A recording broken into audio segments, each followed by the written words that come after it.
Hi everyone, this is Tony. I'm the Dungeon Master for D&D Raw, and with me today are the following players. Hi, I'm Chris, and I'll be playing Auric Fireforge, the Hill Dwarf Forge Cleric. Hey, I'm Rachel, and I'm playing Dahlia Restrick, the Asimar Phoenix Sorcerer. Hey, this is Nick, and I will be playing Leuven Cromdell, the half-elf alchemist artificer. And joining us today is Jeremy, playing Krognar On-Horn, the Minotaur Bard Rogue. Next time will be Sharpened Quill, Episode 17. Join us now for Rumble Squad, Episode 2-9. Curse be it.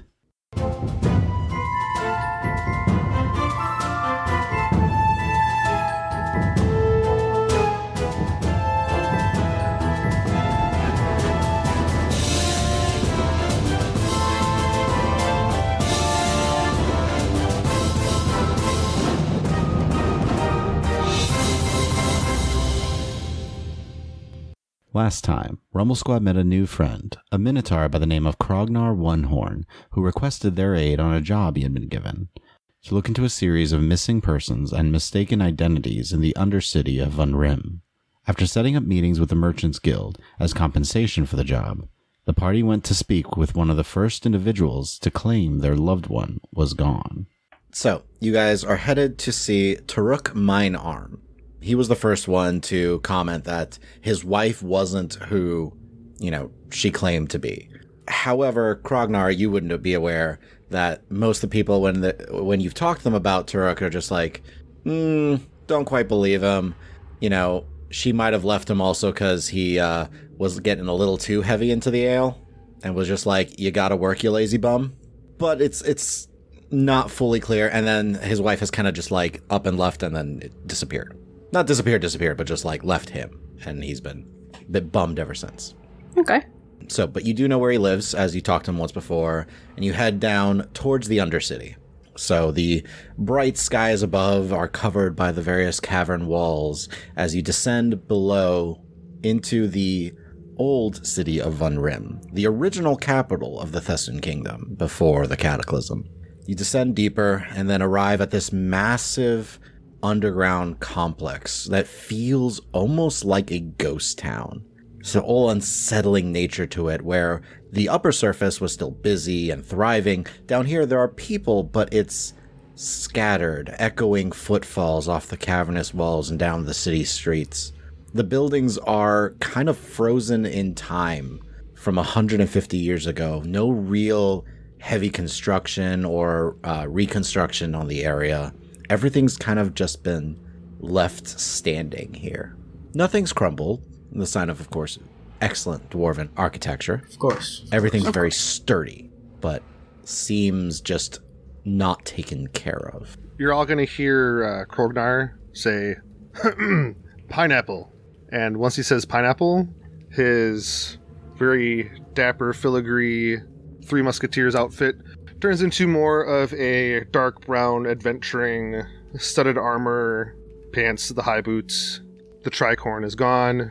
He's got the gloves and gauntlets, but a very, very high quality. Are the instruments still showing? Yes.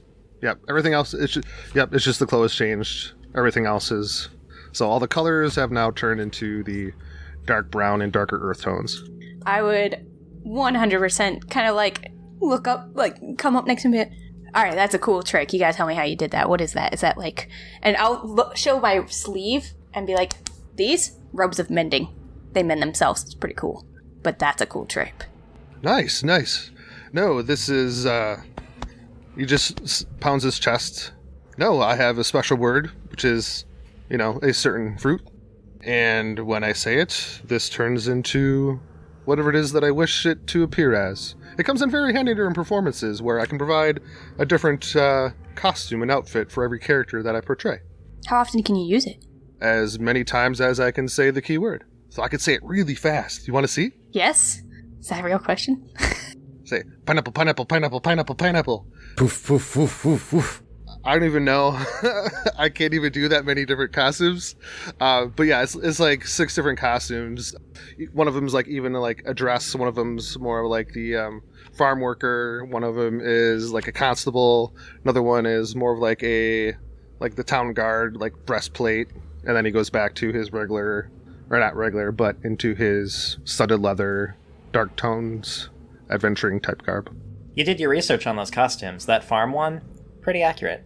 No, thank you. Yes, I enjoy my time amongst quote-unquote commoners, as unfortunately many people refer to them as. I just like to call them people. So, where did you get those clothes? Because I definitely want a set. I was in a small town. It was called, what was it called? Runhasselkim, I believe? Yes, Runhasselkim. I spent several weeks there, and I got to know many of the people, and there was a gentleman who seemed to enjoy the many tales that I had to tell of my people, and he gifted me this fine piece of work. Gonna have to find him and get some of those, because those are cool and would be very useful. Yes, they come in quite handy. So are they just an illusion, or do they actually take on the traits of whatever you wish them to be? It is technically an illusion. The texture will feel right, but if anyone does any further inspection to it, basically, if they try to put their hand through your hat, it would go through. The hat would still maintain, but it is technically an illusion. Are your regular clothes the armor, or is... Yes, this is what I'm actually wearing underneath. Okay, so the other stuff was the actual illusion. Yes, I found the people in this part of the city appreciate the finer, simpler adventuring gear. To come down here with the fancied updo, not so much. The people on the surface very much enjoy it, and they recognize the storyteller that I am. Now that I've seen that in action, maybe I'll be able to replicate it at some point. I dabble in creating magic items. Thank you. Yes, by all means. Once we are done here, I would certainly let you have a gander at it. Leuven, Yeah? roll either an Arcana or a History check for me, considering you're from Solana. Let's go Arcana. 20. So considering where you grew up, you've heard of similar material to this. Now, this on armor is a little bit different, but there are certain fabrics that are infused with magical energies called Shimmerweave and Glamourweave. This seems to be a modified form of that. Not usually done in armor, though. Shimmerweave and Glamourweave. I've only heard about this, and I've never heard of it quite that way. It's pretty neat. I must make note of this. Glamour. I'm giving Leuven the biggest, please make me some? Shinies? Let me know when you figure out how to make shimmer plate and glimmer plate. By the way, how'd you get into to music and to storytelling? Oh, well, my people come from an oral tradition, and we have a great love of music and performance. But as I said, it is of the oral tradition. And I got a bit of the wanderlust and knew there were many other stories that need to be told, and I have, after learning more about the Cataclysm, even though it did not affect us, I had fear of the potential for our history and our lore to be wiped out. So I pursued that of a scribe to record not only the histories of my people, but to those that I meet. There are many stories that are missed during times like this that can lead to knowledge and truth and perhaps be of use in the future, even though now it may seem meaningless. It sounds like you've traveled far to get some of those stories. Yes, far and wide, indeed. By about this point, you guys are arriving at the home of Turek Minearm. It is a fairly plain stone building, single story, kind of a cracked wooden door, still on its hinges, but maybe a couple of hits would knock it loose. Does it look any different than last time I was here? It looks about the same level of unkept. Okay. Yes, I will do a light tap next to the door. You just hear the tap, tap, tap on the fist on stone. And I will be like, Turek, are you home? You hear clatter of some plates and shuffling of feet. And after a moment or so, door inches open. You see a male dwarf, gray hair, green eyes, and a round nose, disheveled looking, a little bit red-eyed, and with a large mug in his hand as he kind of opens up. Hey, what Krognar, right? Yes, Krognar On-Horn. One-Horn, yes. Come, I have ale. Ah, yes. He kind of turns around and shuffles back in. I will gladly take some. I appreciate your hospitality. So you have to bow pretty low, Krognar, to get through the threshold of the door, but the inside, your horns are just shy of the ceiling. I'll just sit cross-legged on the floor. He sits in the chair and he still doesn't come up to your height. That is there. It's very simply decorated home. You notice like some what look like recently broken mugs on the floor, and he kind of just wanders over to the side and pulls out a bottle and he looks at it, uncorks it, sniffs, corks it and puts it back and grabs a different bottle and then comes over and your friends and want to drink. I cannot speak for them, but perhaps. I've actually brought them here because they have interest of your sad tale that I believe must be told. Yes, Thornila. That she's. I saw her. I saw her, Krognar. She's down at the Cavis Throdrundle.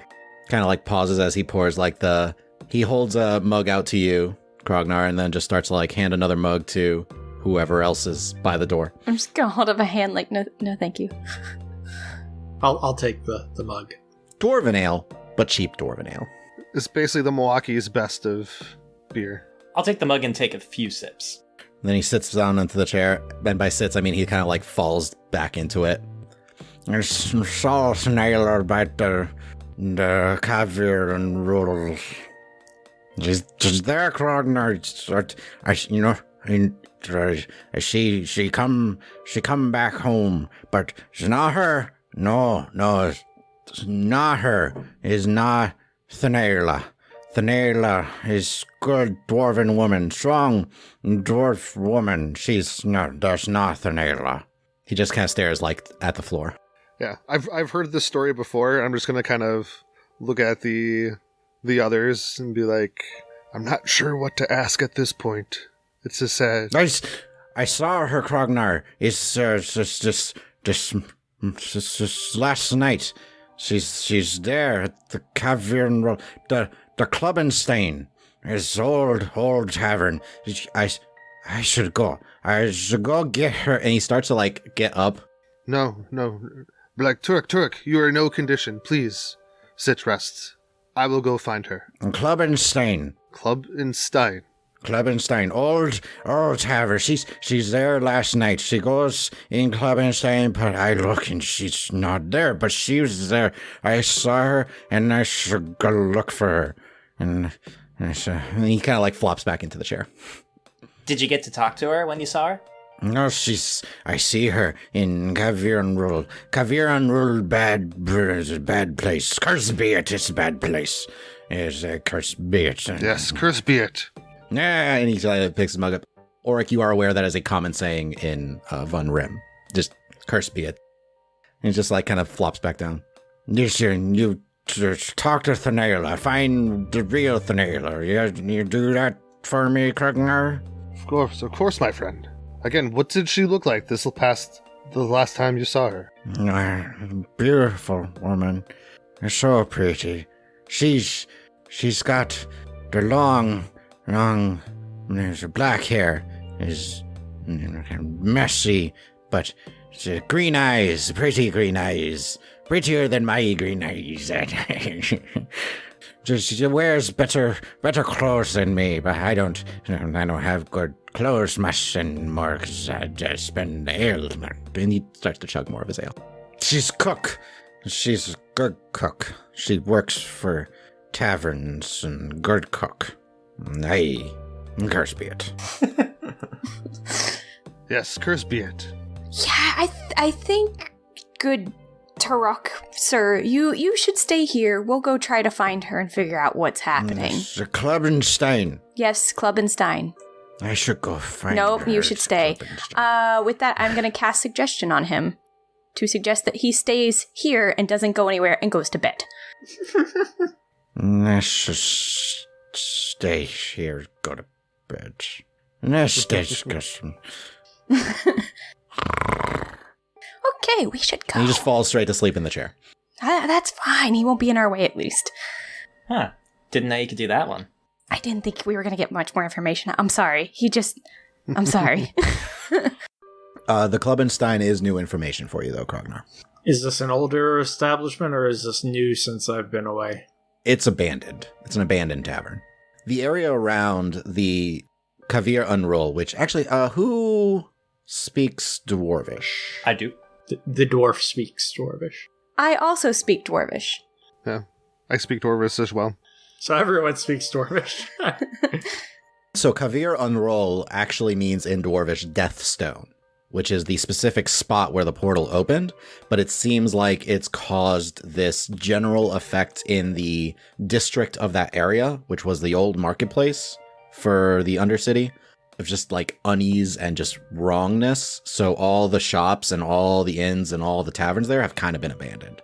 Okay. The ones immediately in this area. So this was like abandoned when I was still living here. Yes. Okay.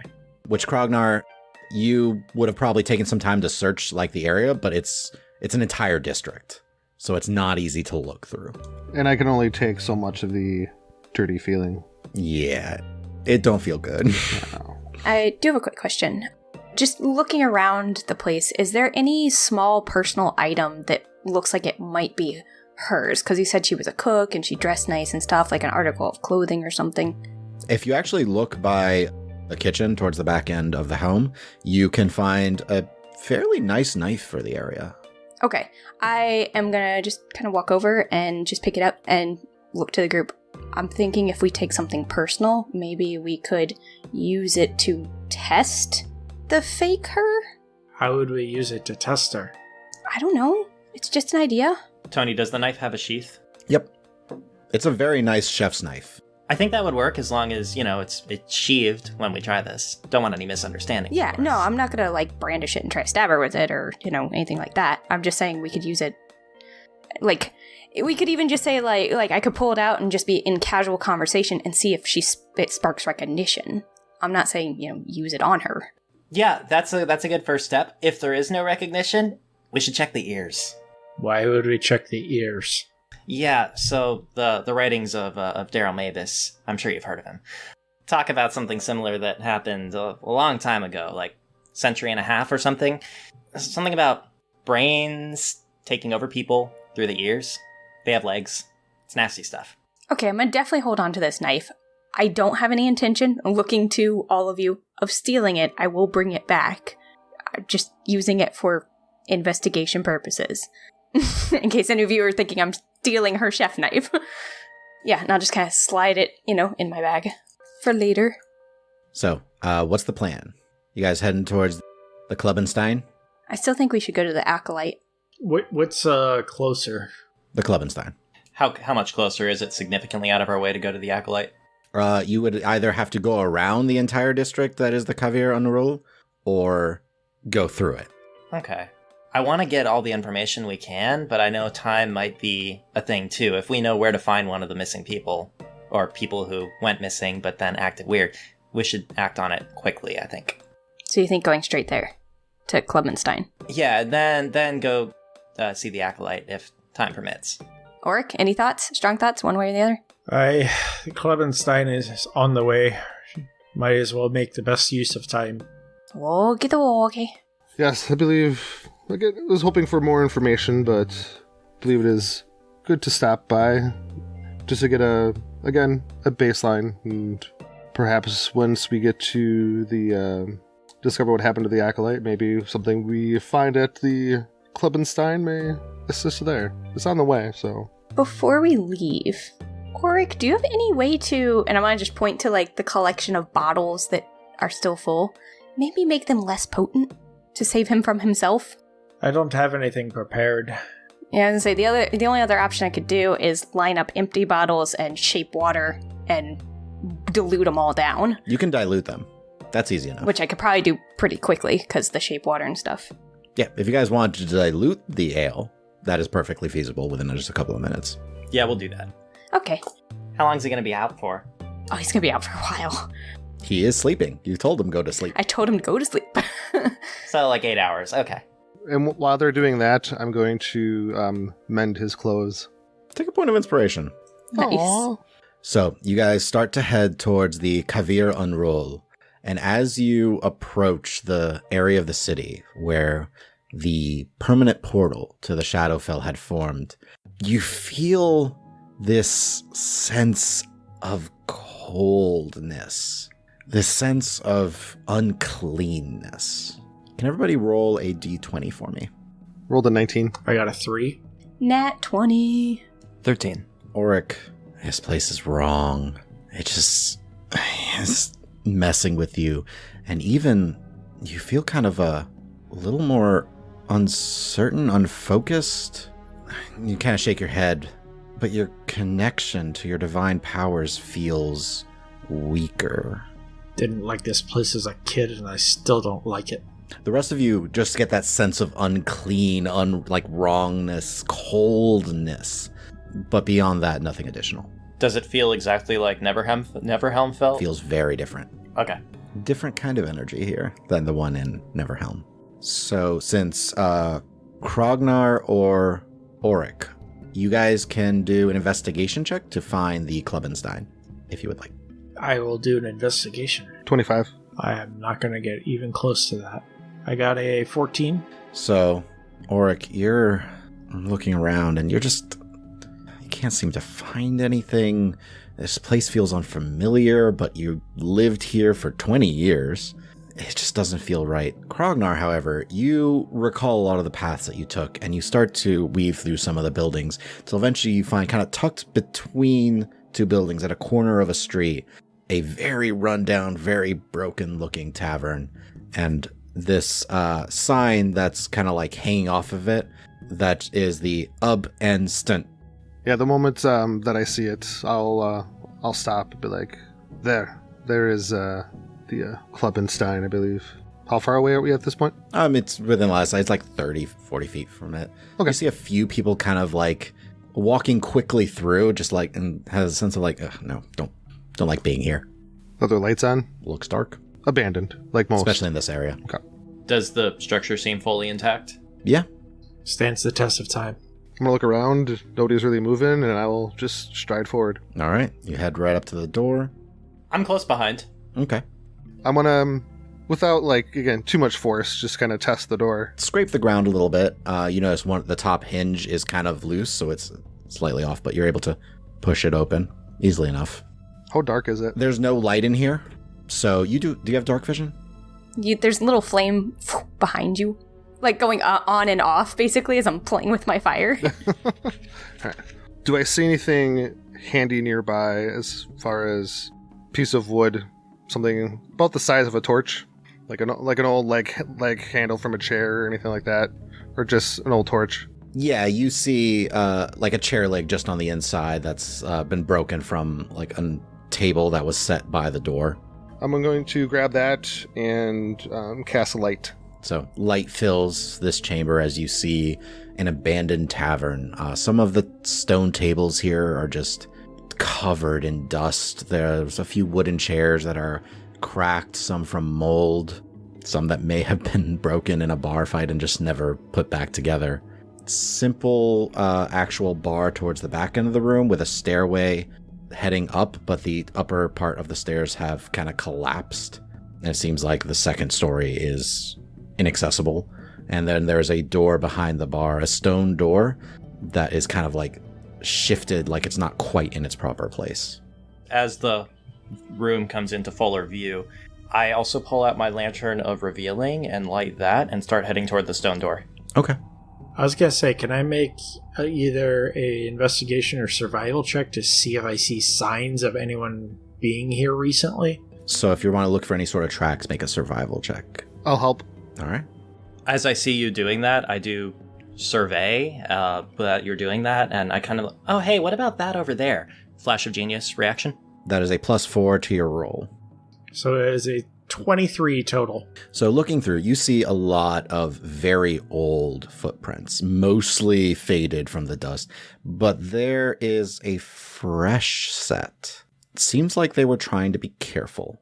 That is walking kind of around some tables and heading, as you kind of follow this path, towards where Leuven is at the back stone door, and they seem to disappear beneath it. Very peculiar.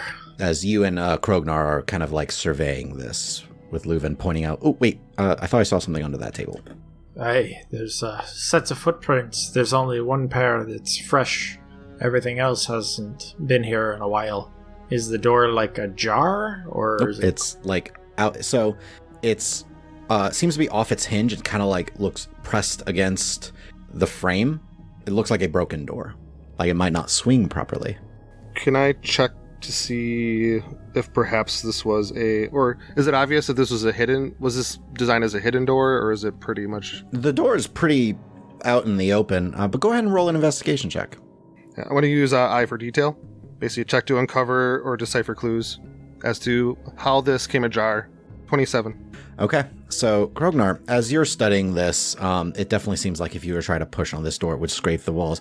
But you look closer, and you notice there's a gap along the edge. It's actually kind of painted to make it look like it's going to scrape the wall.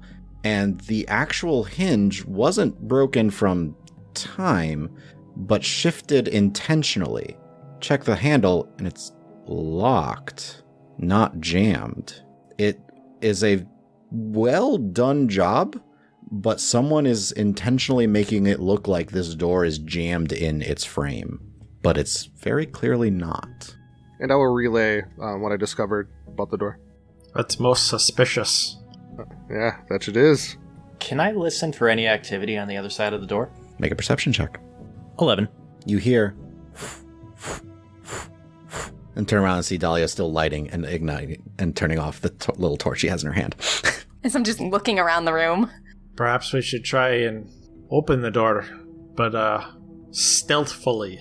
You said there's a crack? So it's made to appear as if the door is wedged in its frame, but you're realizing some of that is like actually loose stone that you could probably move, and it's been painted over to seem like one solid piece, like it's like wedged.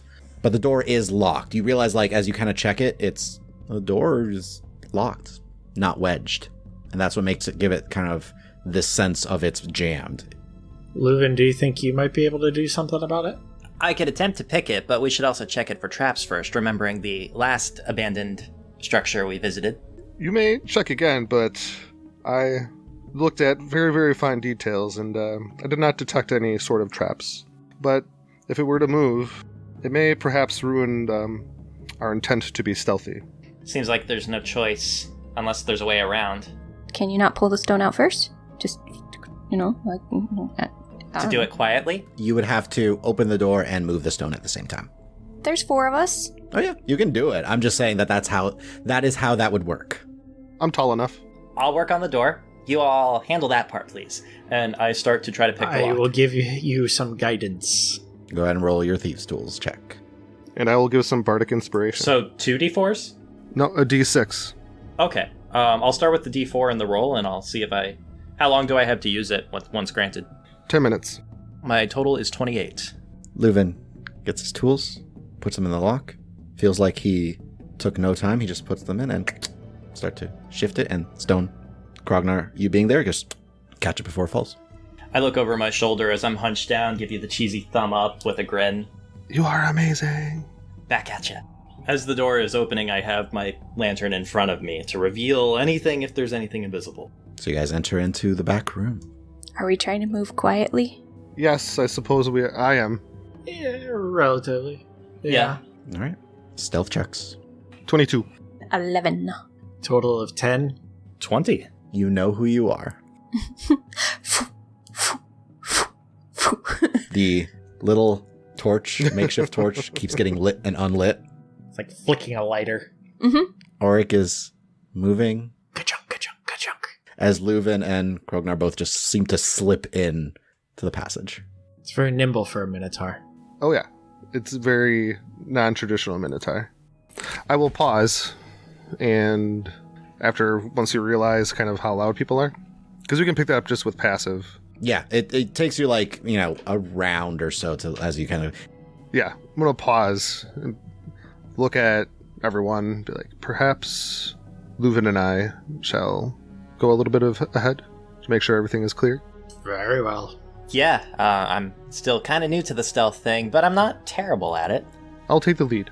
So you slip ahead, get a little bit ahead of the party, and enter into a much cleaner back room.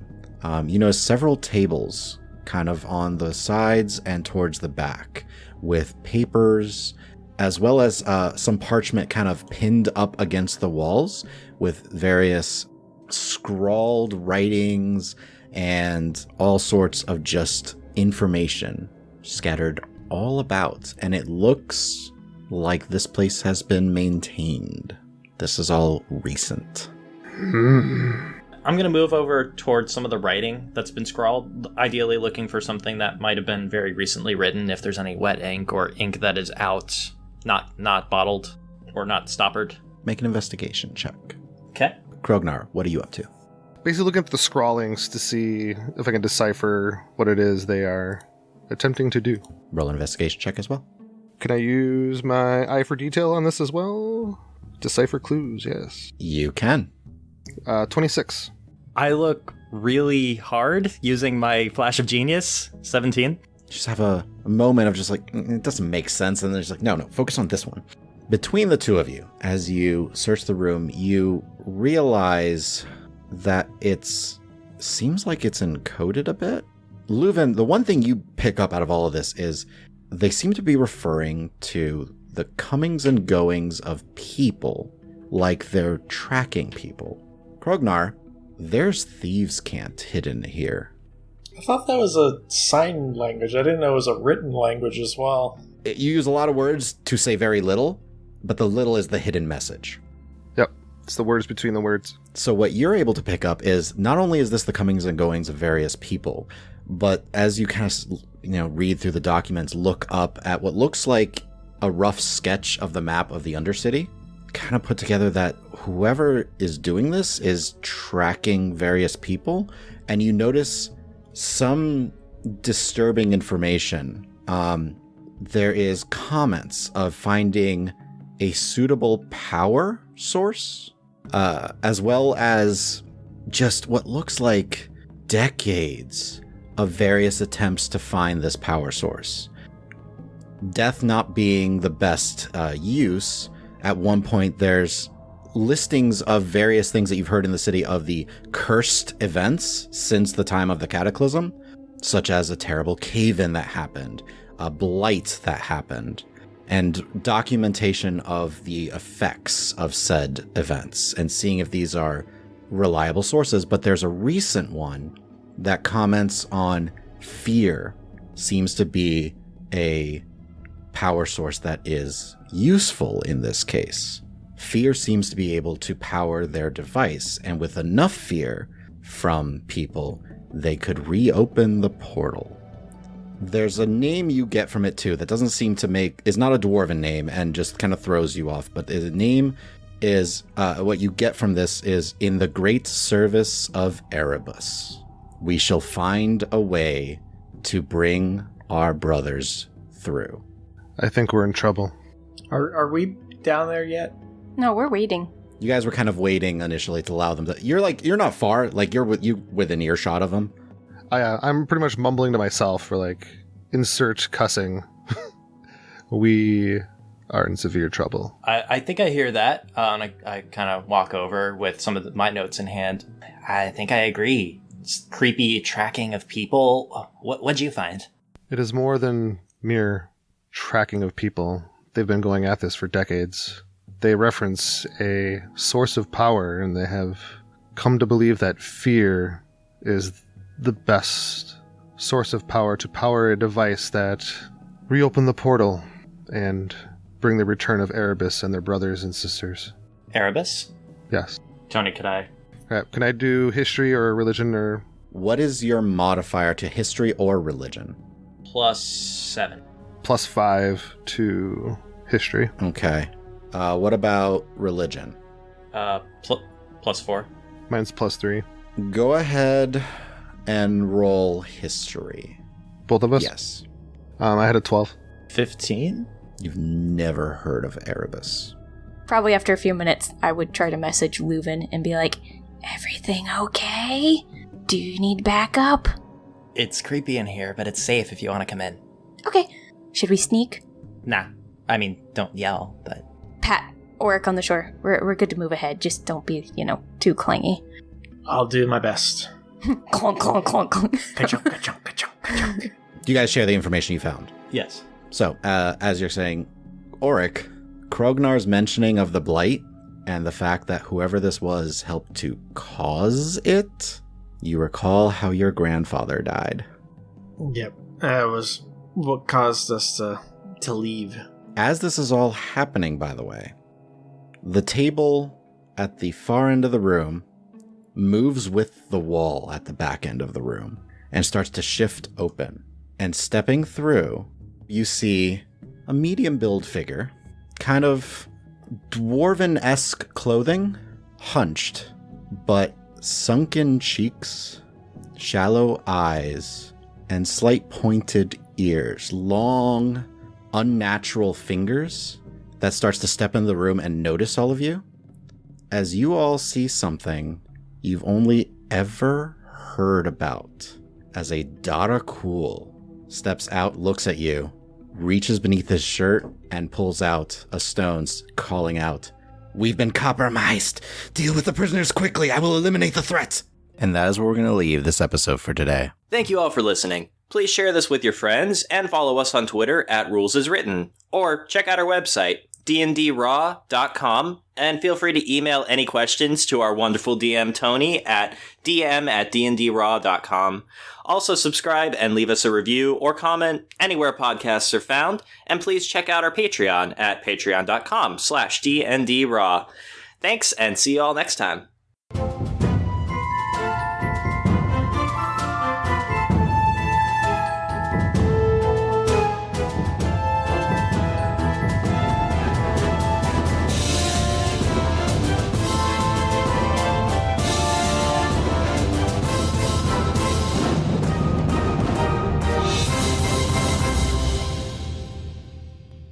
If you enjoy the adventures of our characters in Ostia and our show about the rules for 5th edition, support us on Patreon. For just $1 a month, you will get exclusive content and updates. If you're interested in a look behind the curtain of how we keep track of all of our quests, we are going to be releasing our players' to-do list document for each session to all patrons going forward. This includes our plans for which characters need to have a heart-to-heart, what letters are they writing to family at home, and which NPCs can't be trusted. Beyond that, higher tiers get DM's notes, bloopers from our episodes, and to add an item or NPC to a D&D Raw episode. So we want to give a special shout out to our adventure tier and above patrons. So thank you Waldron, Carol Morris, William McCracken, Ryan Rhea Vermette, Mike C., Naked and Afraid, Feral Joe, Jeremy Kleinhans, and a Linux fan.